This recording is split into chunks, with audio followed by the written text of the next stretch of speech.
kikamilifu kwenye kikao hiki kama sehemu ya kamati ya maandalizi ya kikao hiki pamoja na kuwasilisha hoja za Jamhuri ya Muungano wa Tanzania kwenye mada mbalimbali zilizojadiliwa wakati wa kikao. Asanteni sana wawakilishi ndugu zetu kutoka Zanzibar. Aidha, wadau wote tumenufaika na kikao hiki ambapo tumejifunza na kubadilishana uzoefu kuhusu namna ambavyo nchi mbalimbali ndani ya bara la Afrika zinavyokuza na kulinda haki za binadamu na watu.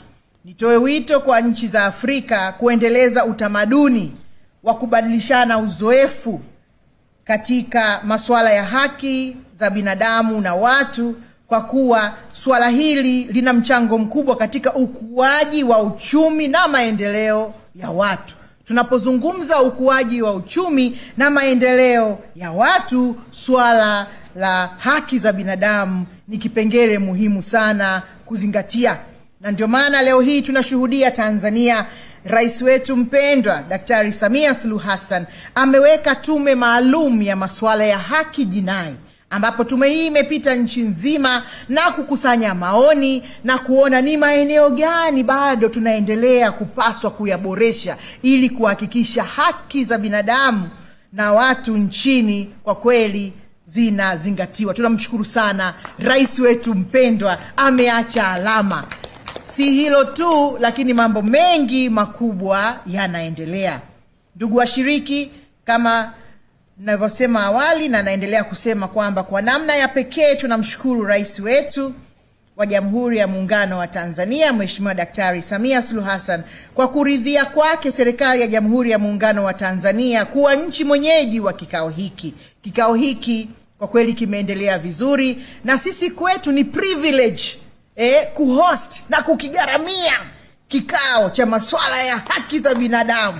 Kwetu sisi ni heshima kubwa kupewa fursa hii. Tunafahamu kuna nchi nyingi, lakini kitendo cha kupewa heshima ya kuhost mkutano huu mkubwa wa Tume ya Haki za Binadamu na Watu Afrika, kwetu sisi ni heshima kubwa sana na tunaendelea kumshukuru sana Mheshimiwa Rais. Hii ni ishara tosha kuwa Mheshimiwa Rais ni mdau muhimu na anathamini masuala ya haki za binadamu na watu. Aidha, ninawapongeza watumishi wa Tume ya Afrika ya Haki za Binadamu na Watu kwa kutekeleza majukumu yao ipasavyo na hatimaye kufanikisha kikao hiki ambacho kinatoa fursa ya kipekee, kwanza ya kukutana, lakini pia kujadiliana na kuweka miongozo ya namna ya kukuza na kulinda haki za binadamu na watu wote wa bara la Afrika. Bara la Afrika lazima tukutane, lazima tuzungumze, lazima tuwe pamoja, lazima tushirikiane. Kwa hiyo mmefanikisha kikao hiki licha ya kuwa nje ya makao makuu ya tume yaliyopo Banjul nchini Gambia, lakini mmefanikisha. Hivyo hongereni sana Secretariat ya tume kwa kazi kubwa na nzuri mlioifanya.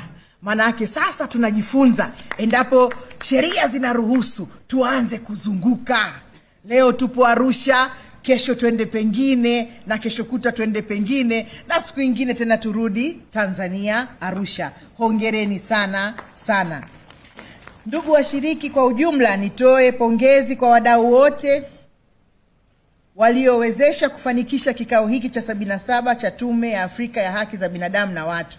Nakiri kuwa maandalizi na uendeshaji wa kikao hiki haikuwa kazi ndogo, ilikuwa ni kazi muhimu, hususan katika kuhakikisha wadau 1860 kama mlivyotaarifiwa kuwa wamepata fursa ya ama kusikiliza, kujadili, kuwasilisha maoni yao katika kikao hiki.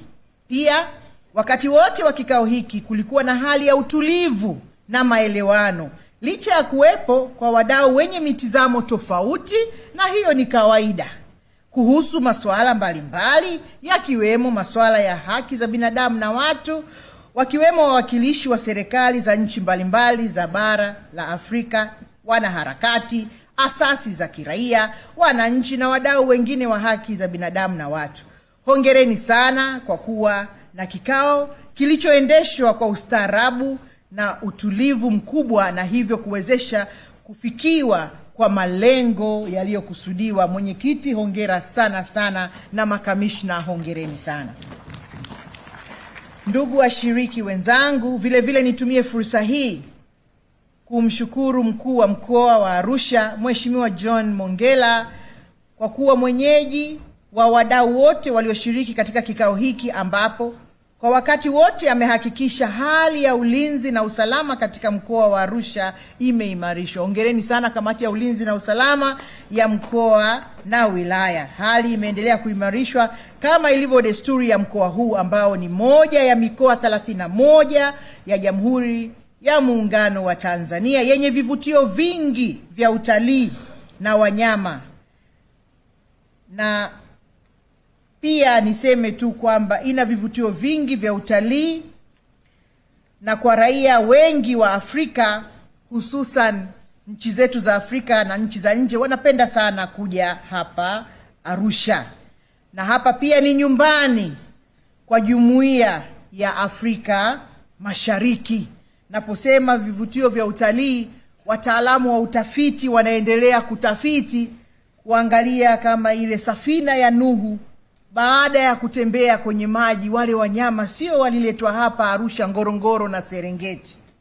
Kwa hiyo wengine wanasema inawezekana the Ark of Noah dropped all the animals hapa katika mbuga zetu za Arusha, ikiwemo Ngorongoro na Serengeti. Kwa hiyo msiache kutembelea maeneo haya muhimu sana.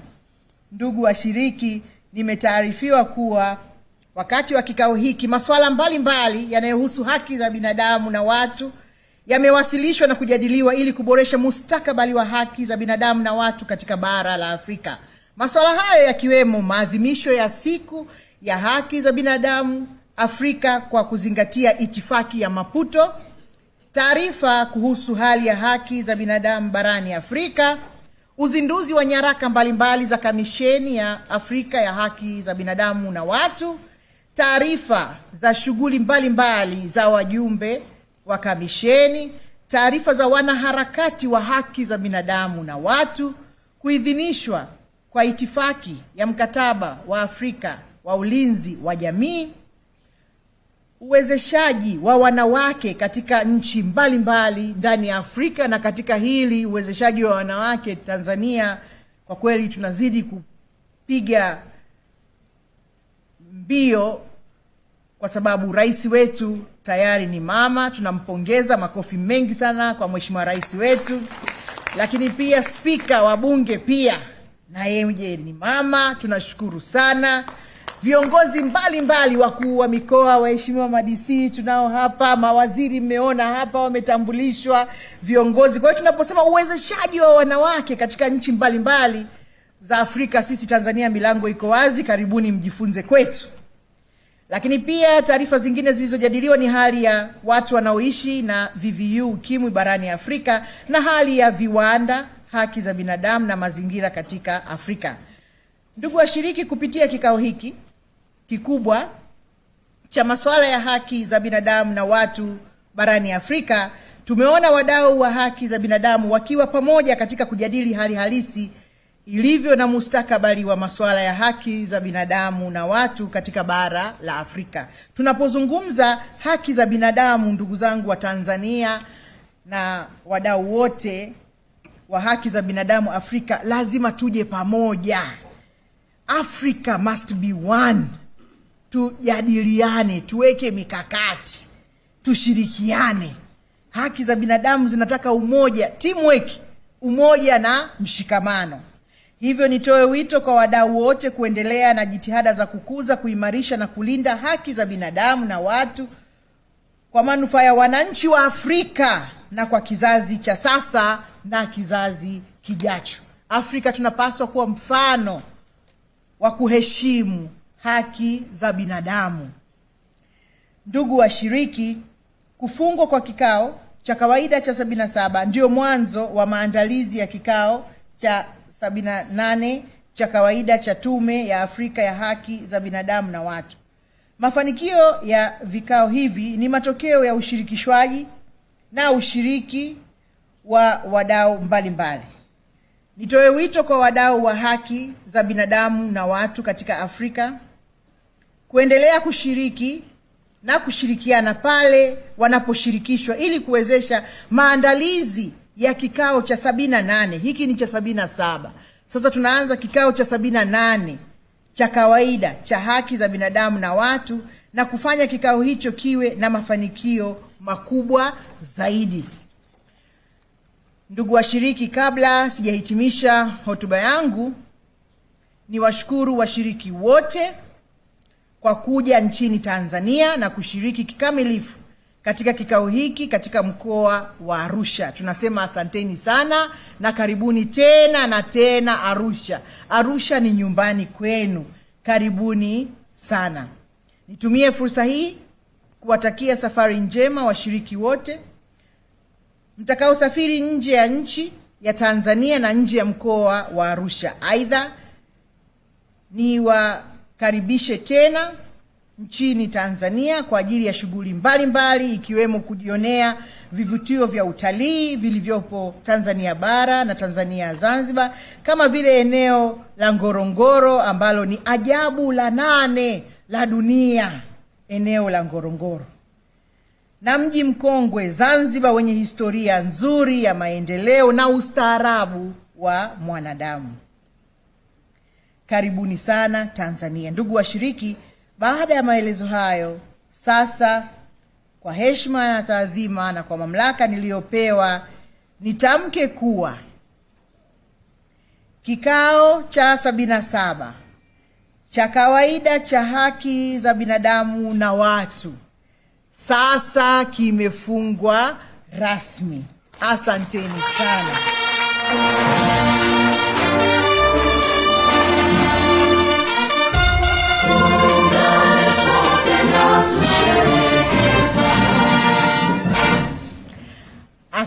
sana. Asanteni sana. Na kwa namna ya pekee naomba nitambue pia uwepo wa Meja Jenerali Marco Gaguti, mwakilishi wa mkuu wa majeshi, naye yupo ndani ya jengo. Asanteni sana kwa kunisikiliza na kazi. Asante sana.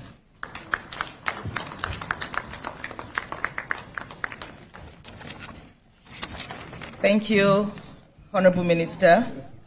Asante sana for your statement and for declaring the 77th Ordinary Session of the African Commission on Human and People's Rights closed. Excellencies, distinguished delegates, ladies and gentlemen, this brings us to the end of the closing ceremony, and now to some important announcements. Members of the media are kindly requested to remain in the hall for the press conference, which starts immediately after this closing ceremony, and the family photo, which Her Excellency, the Minister, and members of the High Table will be taking, and in which they will be joined by all other excellencies, dignitaries, and delegates here present, in the order that will be set out by Madam Gigi Maja, to whom I will now cede the floor. Thank you for honoring the African Commission with your presence, and we look forward to your joining us again in the next public session of the Commission. Asante sana, merci beaucoup, obrigada, shukran jazira. Thank you.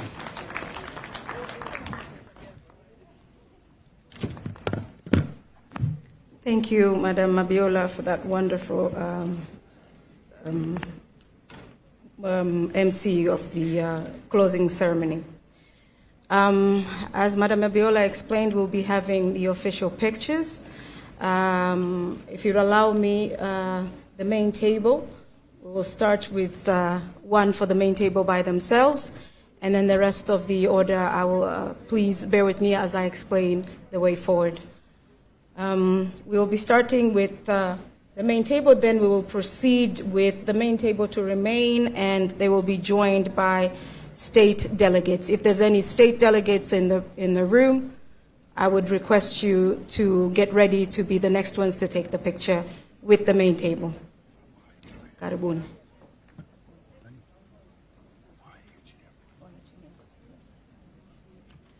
I would request the main table to come to the forefront on the white seats, please.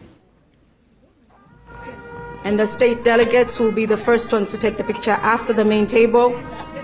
Would kindly stand behind the white tables. That would be greatly appreciated.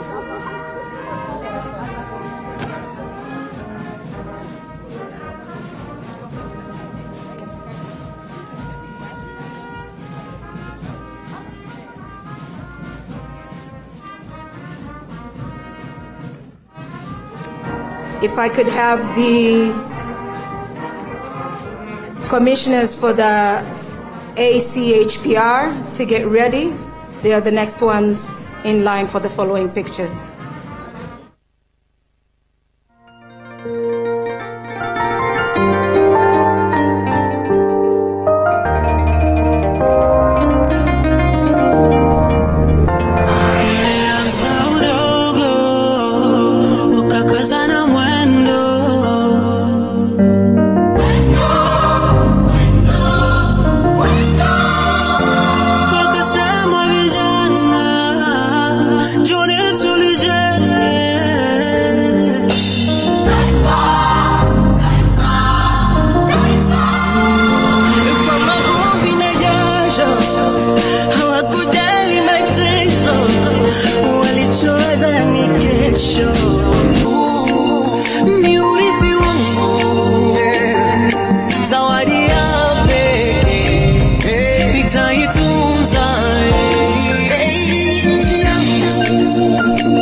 ziada. Viongozi wa serikali.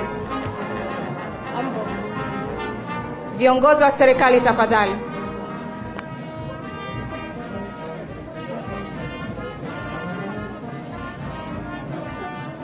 Viongozi wa serikali tafadhali, asanteni.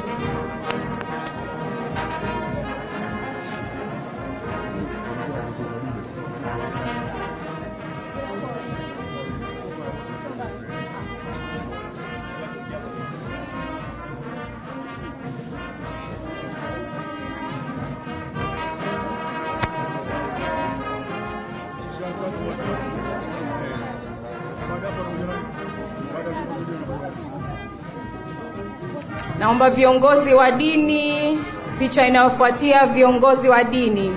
Karibuni sana mbele. Viongozi wa dini.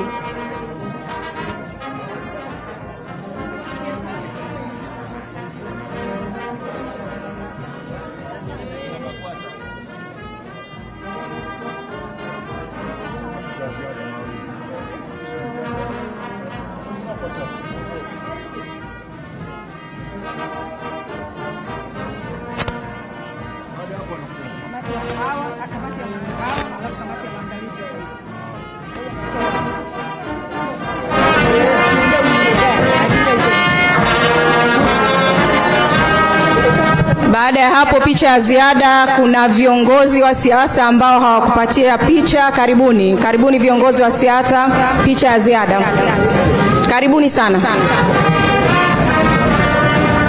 Baada ya hapo naomba cha Tume ya Haki za Binadamu na Utawala Bora ya Tanzania. Tume ya Haki za Binadamu na Utawala Bora ya Tanzania, Commission for Human Rights, ambao ni mkuu wa Jaji Mwaimu. Commission for Human Rights. Commission for Human Rights. Nani hapa ni Tume ya Haki za Binadamu na Utawala Bora. Hakuja wana viongozi wa serikali. Wanataka kuunganika na serikali. Kwa hiyo ngalika wafahamu independence commission. Sawa.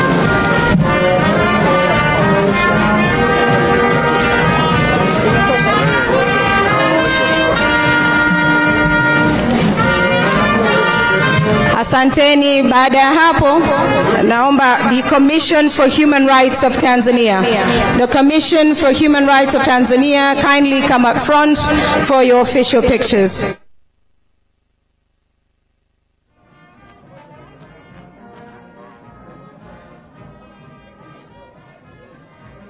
Naomba kamati ya maandalizi ya taifa mjitayarishe kuja mbele. The National Organizing Committee, kindly get ready for the next picture. Kamati ya maandalizi ya taifa, naomba muwe tayari.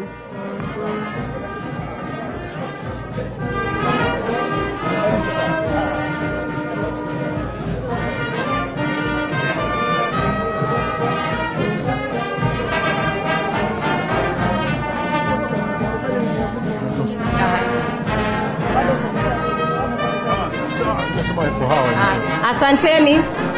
Naomba kamati ya maandalizi ya taifa, the National Organizing Committee, kindly come up front for your official pictures. Kamati ya maandalizi ya taifa, naomba mje mbele tafadhali. Walioko nje naomba waingie ukumbini kwa ajili ya picha yenu.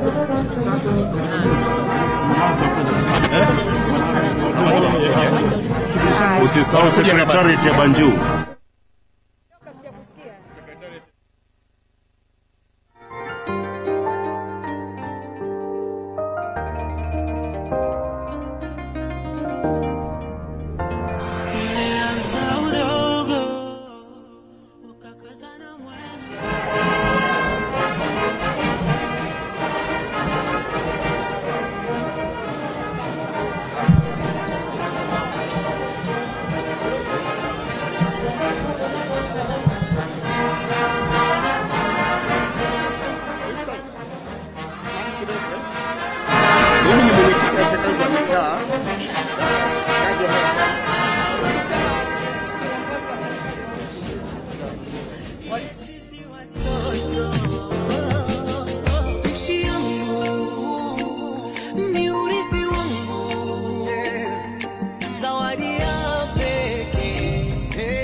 ACHPR for the next official picture, please.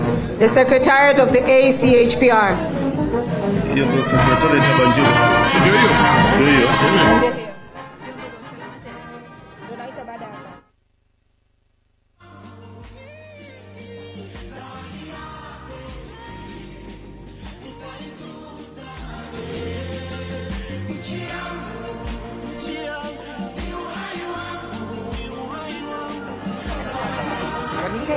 Hapo watumishi wote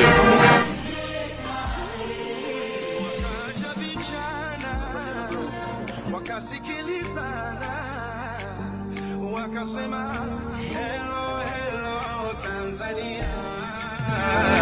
Ndugu wa damu tusibadili mwenendo, tulinde tudumishe Tanzania kwa machozi na jasho, tukaze na mwendo, tuiwaze kesho ya ndugu zetu wadogo.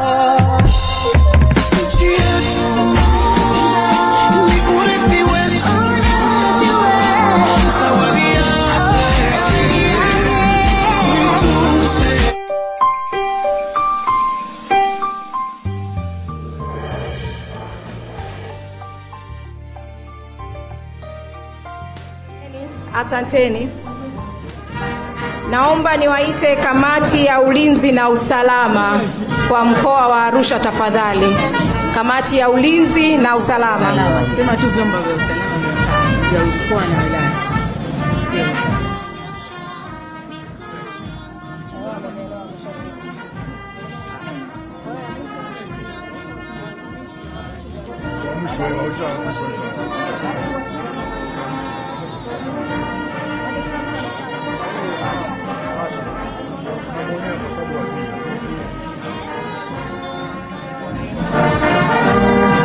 Naomba watu wa mwisho kabisa, watumishi wote wa Wizara ya Sheria na Katiba, naomba mjitayarishe. Watumishi wote ambao wako nje, naomba mrudi ndani. Watumishi wote wa Wizara ya Sheria na Katiba, karibuni sana kwa ajili ya picha.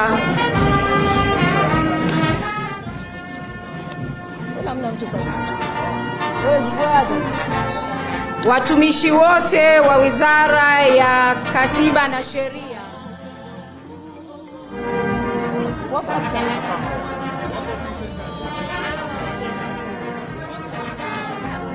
Watumishi karibuni kwenye picha. Muungano na Zanzibar tafadhali, wote karibuni.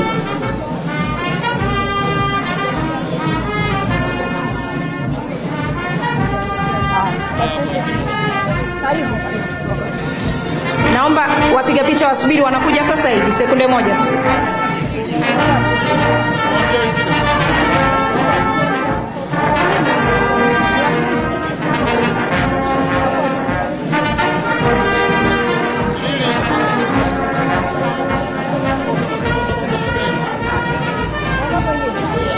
Watumishi mnakosa picha, karibuni. Wanakuja.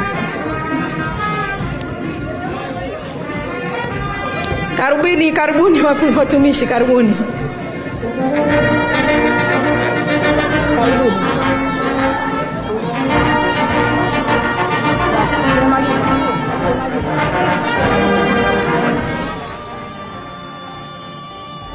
Huyo mfupi angekasema tukimaliza hii makatibu wakuu waliokuwa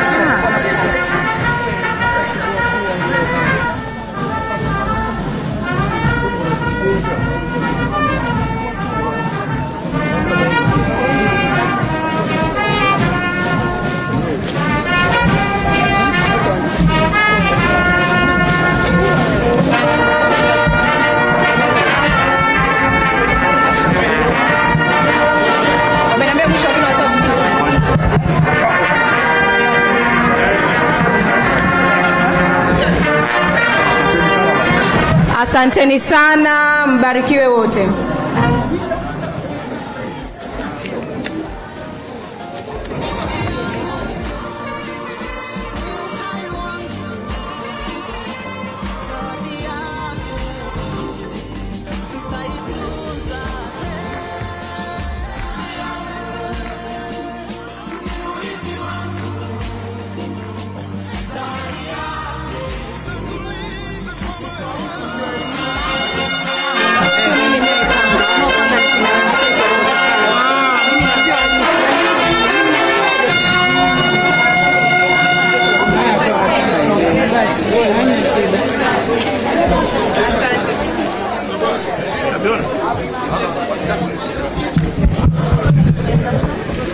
Tafadhali naomba msikilize.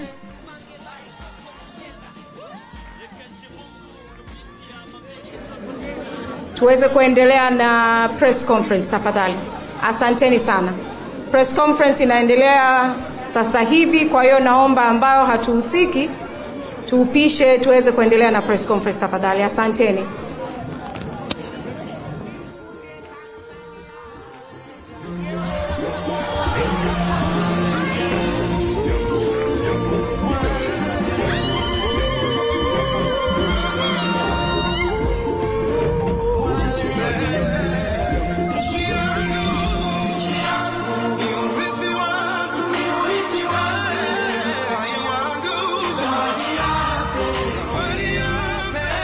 Thank you.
There's a chair here.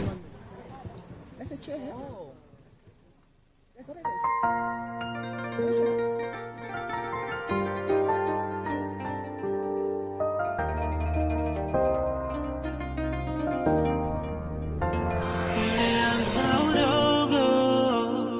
ukakazana mwendo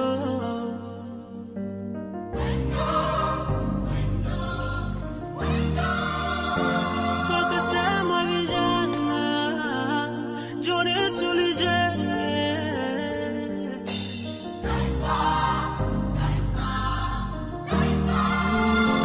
kwa mavumbi na jasho hawakujali mateso walichoweza ni kesho. Yes, sisi watoto. Nchi yangu ni urithi wangu, zawadi ya pekee nitaitunza. Nchi yangu ni urithi wangu, zawadi ya pekee nitaitunza.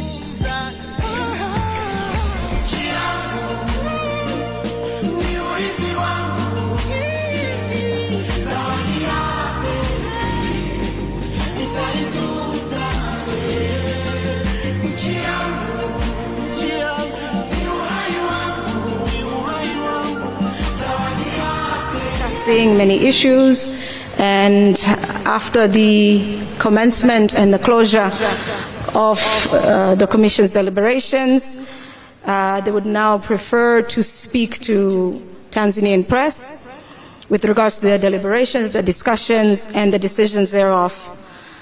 The Commission is headed by the chairperson, Professor Ngoi Lumbu, who will be speaking on behalf of the Commission.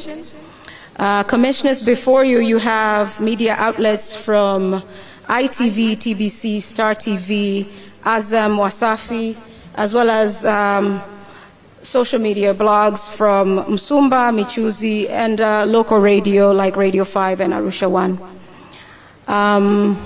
Members of the media, for your questions, once you get started, kindly introduce yourselves with your names, the media outlet that you're coming from, before you proceed with your questions.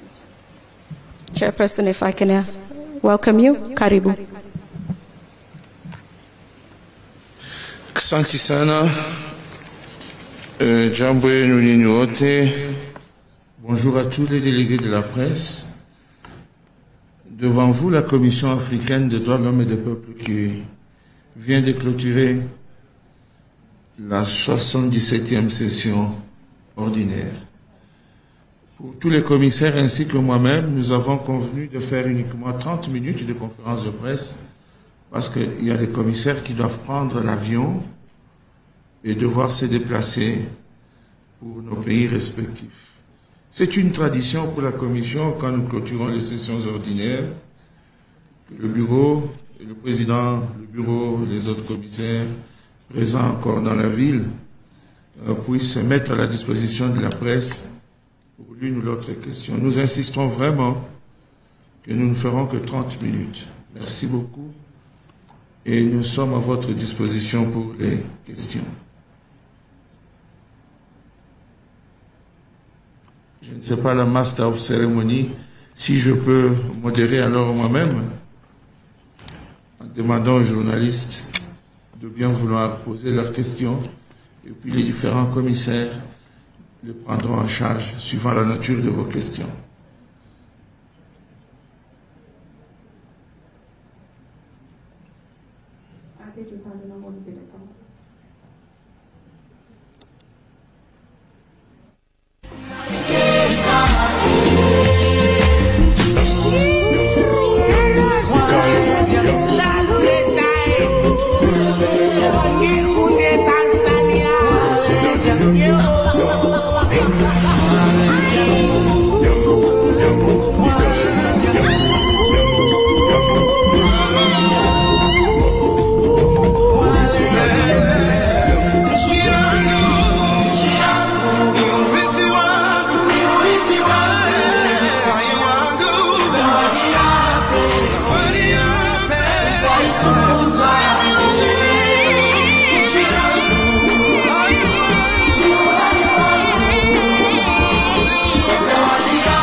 nitaijenga.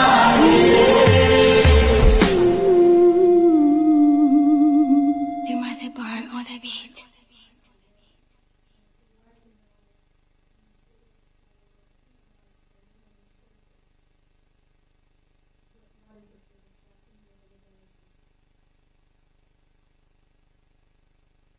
Okay.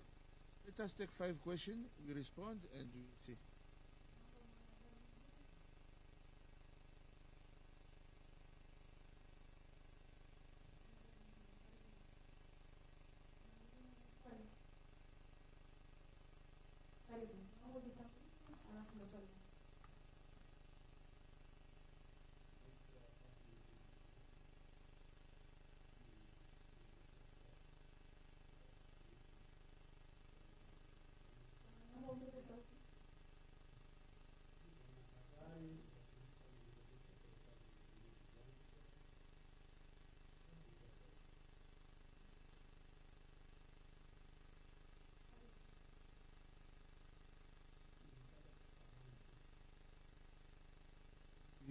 ambazo zimepelekea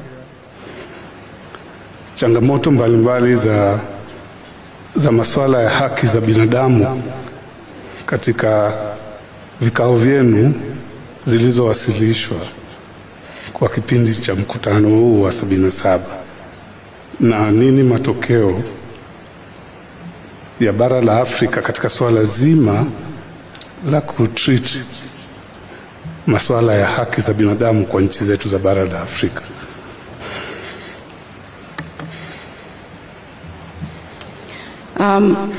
That was Ahmed from a government newsletter in Zanzibar called Zanzibar Leo, and would like to know the procedures and the challenges on human rights in your sessions. My apologies, I'll go slower. That was Ahmed. Oh, you got, okay. My apologies. Kuna mtu mwingine? Karibu. Asante. Mimi naitwa Ashura Mohamed, ni mwandishi wa habari kutoka Radio 5 Arusha. Mimi nilikuwa nataka kufahamu kwa kifupi, kwa siku hizi 21 ambazo mmeketi hapa Arusha, ni vitu gani ambavyo tume imetoka navyo na itaenda kutekeleza kwa manufaa ya wananchi. Swali lingine, baadhi ya nchi nyingi za bara la Afrika zimekuwa zikikiuka haki za binadamu. Labda kama tume katika kikao hichi mmeweza kuangazia, na kama je mmeangazia, ni yapi maneno yenu? Asante. Was that translated? Commissioners? Was that translated? Thank you. Mwingine? Tunayo nafasi ya maswali mengine mawili. We have allowance for 2 more questions before we let the commissioners take the stand. Kuna mwingine mwenye swali, tafadhali? Wanahabari? Wameomba tufanye maswali 5 alafu watajibu. Karibu tena Bwana Ahmed. Nilikuwa nauliza ripoti ya tume kuhusu masuala ya haki za binadamu katika eneo la Loliondo. Asante Bwana Ahmed. Swali la mwisho la 5. Hakuna mwingine? Karibu. Asante. Swali langu likopo, tunaona haki kwa kiasi kikubwa inatafsiriwa katika ngazi ya maamuzi kwa maana ya mahakama. Msisitizo wa tume hii ya Afrika juu ya nchi zote za Afrika kushiriki kikamilifu katika mahakama ya Afrika ili haki zionekane zikitafsiriwa kisheria na kuamliwa ukoje? I believe that makes 5 questions. The floor is yours, Commissioner. Karibu sana. Thank you very much. Je pense qu'on va répondre à ces 5 questions. Ça nous prendra le temps nécessaire. Et nous avons donné aux journalistes, c'est donc les 30 minutes. Peut-être tous les commissaires pourront prendre la parole par la suite pour compléter. Le but étant que chacun puisse dire un petit mot. Je voudrais, pour la première question, sur Human Rights and Children, Notre rapporteur spécial sur les femmes en Afrique, l'honorable commissaire Janet Salanjay, est également le point focal sur la question qui concerne les femmes. Ainsi donc, permettez que je commence par lui passer la parole. Ça tombe bien d'ailleurs que ce soit la première question parce qu'elle a un vol à prendre dans quelques instants. Comme ça, elle peut répondre à cette question, Human Rights and Children. Commissaire Janet. Thank you very much, Chair. Thank you very much, and I'm so happy that you've asked this very important question. The session that we're having, this session in Arusha, Tanzania. You may be aware that the African Union adopted a special instrument that is geared towards protecting the rights of women. And I'm glad you've added children because under the Maputo Protocol, a woman includes the girl child. So therefore, in dealing with the Maputo Protocol and promoting its ratification, implementation, and domestication, we are also addressing matters relevant to the girl child. And I think at the African Commission, the issue of women's rights is so important and central that, as has been rightly observed by the chair, a special mechanism has been set up, which is the mechanism of the Special Rapporteur on the Rights of Women in Africa, and it's one of the first mechanisms established by the Commission. That shows how important women's rights is and the premium that the Commission attaches on women's rights in Africa. So this year we've been celebrating 20 years of that, since that protocol was adopted, 20 years of Maputo.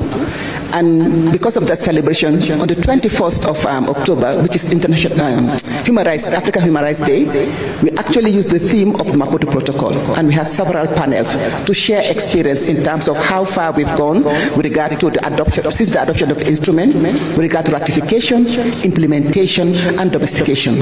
Because it's not just enough to have a very good instrument, because the Maputo Protocol is actually being lauded the world over as the most transformative and most revolutionary instrument when it comes to women's rights, because it builds on all the existing instruments. I'm sure you know about the 𝙏𝙬 Convention, but when you compare the 𝙏𝙬 Convention and the Maputo Protocol, it goes further. And most importantly, the Maputo Protocol actually speaks to the unique needs of Africa as a continent. Because 𝙏𝙬 is global, but the Maputo Protocol actually speaks to our context as Africans and the challenges that African women and young girls face. And this is something that we do. So we have the Maputo 20 panel. She's just bringing me the thing. Rosha, I'll give it to you so that you can see all the discussions that we have and the panel discussions we had in celebration of Maputo. And during the course of the celebration, we recognized that we need to do more, because what we want is to ensure that we have universal ratification of Maputo, so that every woman and girl child in Africa is able to benefit from those important provisions of the Maputo Protocol. Today we have 44 countries. There's a 45th country that is in the process of depositing their instrument of ratification, and we're waiting for that to happen and want to celebrate them. And it's important to know that it was through our promotion mission in terms of encouraging states to ratify that today we have the 44. Botswana also, as the Special Rapporteur on the Rights of Women, together with the African Union and civil society, we launched a promotion mission to Botswana last year. And we are happy to report that because of that mission, today Botswana has ratified at the national level and is in the process of depositing. But beyond ratification, we also want to make sure that you don't just ratify, because you can have beautiful laws, but those laws will not have any effect if they're not implemented. So we are also calling on member states to implement.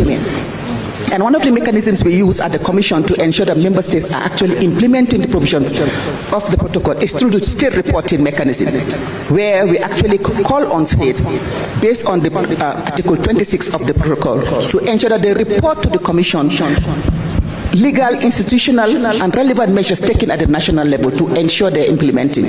And once they submit those reports, we have a dialogue with them and we give them feedback. And within the context of this 77th session, I'm glad to report that Uganda presented their first report on the Maputo Protocol, and we were able to engage in dialogue with Uganda and ask several questions. Once that is exhausted, we're going to make specific recommendations to Uganda to ensure they fulfill. So what we would like to do, and I think I can make that call today, we are part of the press, because the press has a responsibility in raising awareness of citizens also. So we would like you to use you as ambassador so that you can raise awareness about the Maputo Protocol in Tanzania.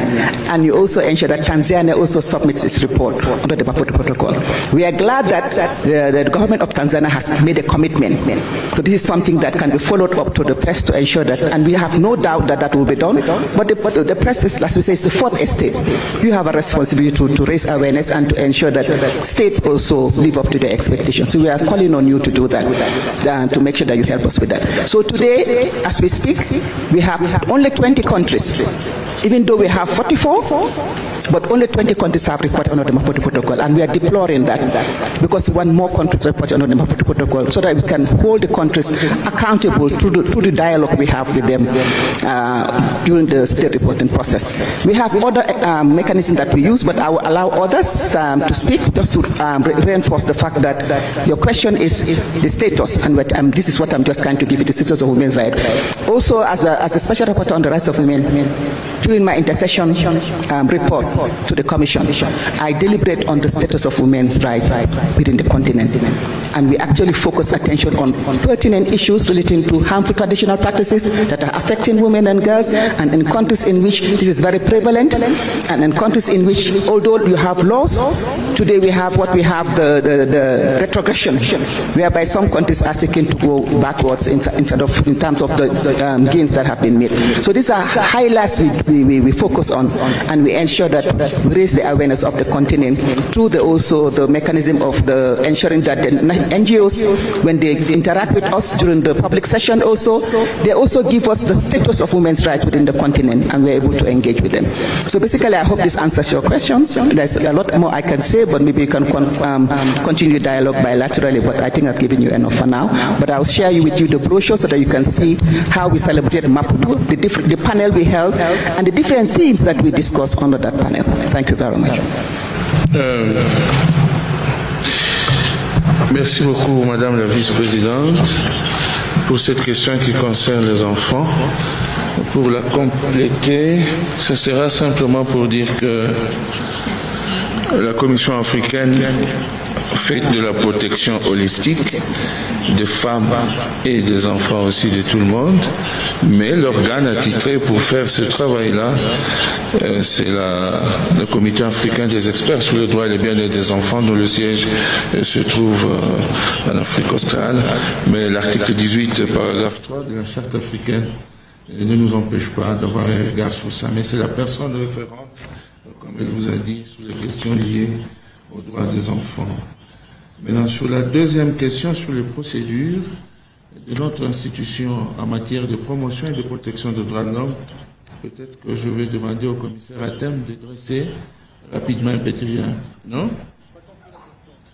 Les différentes procédures qui sont les nôtres en matière de promotion et de protection des droits de l'homme, deux, trois informations sur le sujet, c'est une bonne chose. Et puis, je donnerai au commissaire Mwandenga de dire un mot également sur les défis.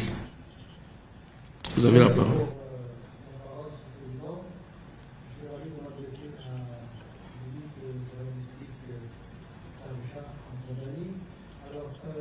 Concernant les procédures de promotion et de protection, je vais commencer d'abord par notre commission de promotion. Je pense que l'instrument le plus visible et efficace, c'est ce que nous appelons, nous, les missions de promotion. C'est quoi les missions